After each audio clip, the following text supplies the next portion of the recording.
Hello everyone, welcome to the channel. Keir Smith here, back with another video.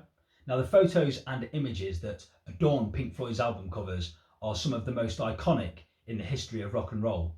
But the album cover that I'd like to talk about today isn't considered one of them. It is, however, the cover of my favourite Pink Floyd album, so I'd like to talk about it. It is Pink Floyd's unloved, misunderstood, often maligned 1983 album, The Final Cut. So in this video, I'm going to talk about the photos, the details and the story behind the front cover, the gatefold and the back cover. As many will know, The Final Cut is an anti-war concept album that explores Waters' frustration at the recent Falklands War, as well as his frustrations at the then Prime Minister, Margaret Thatcher, whose policies Waters believed not only betrayed his father, but of course the many fallen servicemen who died in World War II. It was a deeply personal album to Roger Waters, and he remembers his father with a note at the bottom of the back cover of the album to Eric Fletcher Waters, 1913 to 1944. His father was a second lieutenant in the Royal Fusiliers who died in the Anzio campaign in Italy during World War II. Roger was only 5 months old when his father died, and the heavy war theme dominates everything about this album, from the front cover to the gatefold to the back cover to the music and of course all of the lyrics on the album. There was no Hypnosis team nor Gerald Scarfe behind this album cover. Roger Waters created the cover himself using photographs by his then brother-in-law Willie Christie. So the front cover of the album shows a remembrance poppy in the top right hand corner of the album, as well as 4 World War II medals down below against the black fabric of a jacket or blazer on which they are worn. Now I must admit that when I first bought and heard The Final Cut some 20 odd years ago now, I didn't recognise this detail on the album cover as war medals. It was only some years later, as my fascination for the album grew, that I started to research things. And that was part of the idea for making this video, because I suspect that a lot of people have looked at this album cover but haven't made the connection. But I thought, if you're a big fan of Pink Floyd, The Final Cut, and have an interest in the war, as I do, then this should be of interest. You believed in their stories of fame, fortune and glory. So as you hold the album in front of you and look at the cover, you've got the remembrance poppy here in the top left hand corner of the album cover, and that's a recurring feature throughout the album's artwork. But the first medal or ribbon that we're going to look at on the album cover is this one, the one with purple and white stripes, which is the Distinguished Flying Cross. And the Distinguished Flying Cross is the 3rd level military decoration awarded to officers of British Commonwealth and Allied forces.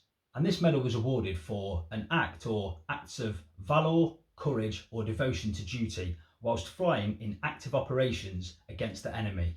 And the second medal or ribbon that we're going to look at is this one in the bottom left hand corner here, the red and blue one, which is the 1939 to 1945 star, which is a military campaign medal awarded for British and Commonwealth forces for service in the Second World War. And this was awarded for 180 days of operational service or 60 days of operational flying. The third medal is this yellowy, orange and red one in the middle here, which is the Africa Star, which is also a military campaign medal for British and Commonwealth forces who served in North Africa between the 10th of June 1940 and the 12th of May 1943 during the Second World War. Areas included Malta, Abyssinia, Kenya and Sudan, and the area between the Suez Canal and the Strait of Gibraltar. And lastly, in the bottom right hand corner of the album cover is this medal, the green and red one, which is the Defence Medal, which was a campaign medal instituted by the United Kingdom in May 1945 towards the end of the Second World War. And this was awarded to citizens of the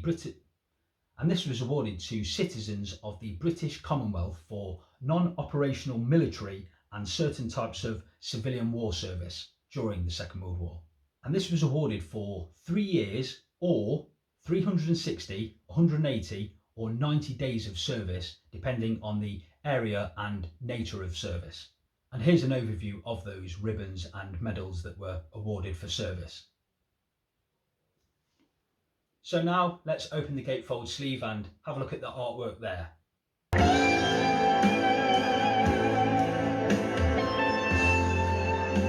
And we're presented with three photos, so going from right to left, this photo here on the right hand side, which looks like a child's hand grasping three poppies and offering them up to the soldier who's out there in the distance with his back to the camera. A kind but futile gesture.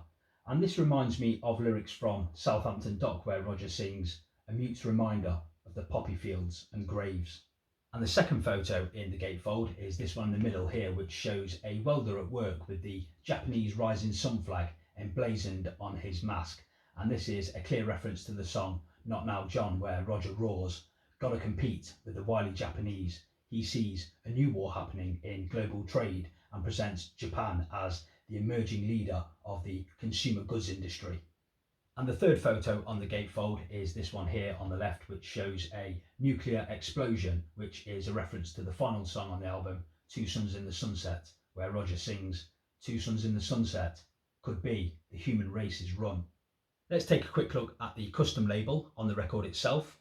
On side A there you have an image of a poppy field, and on side B you have an image of a soldier lying face down covered by a blanket with a dog by his side.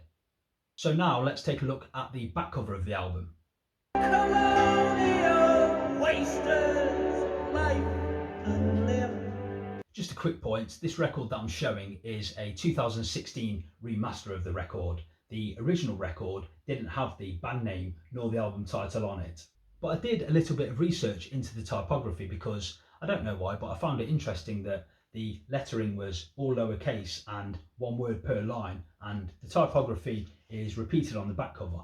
And I wanted to know if there was any deeper meaning to this typography, whether it was related to an old wartime typewriter, for example. But no, there is no deeper meaning here. In fact, the typography is from an ITC American typewriter, which was invented in 1974, and it was put on the album to give it a vintage or industrial look, apparently. So taking a look at the back cover, you've got the album title there at the top and a subtitle, A Requiem for the Post-War Dream by Roger Waters, performed by Pink Floyd. And of course you've got the credits for the album and the track listing. But what's really striking about the back cover is the image at the bottom there of the soldier standing upright with what looks like a film canister under his arm and a knife protruding from his back. And I've read through the years that some people see this photo as a bit of a dig at Alan Parker, who is the director of the film The Wall.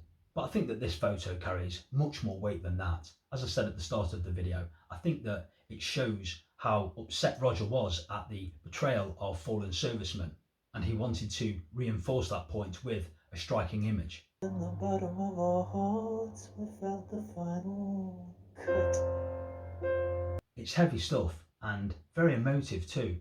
Each photo loaded with deep and thought-provoking details about the horror of war. But I love this artwork because it's real.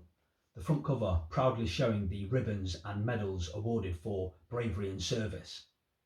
But in stark contrast to that, the back cover shows the soldier stabbed in the back, lied to and betrayed. So there you go, that was the photos and the details behind the artwork for Pink Floyd's The Final Cut. And please let me know down in the comment section below, what do you think of this artwork? Do you think it's good, bad, are you indifferent to it? Let me know. And as always, I'd like to thank you all for stopping by and watching this video. I appreciate you being here and I hope you enjoyed the video, and I'll see you for my next video sometime soon. Until then, bye for now. Take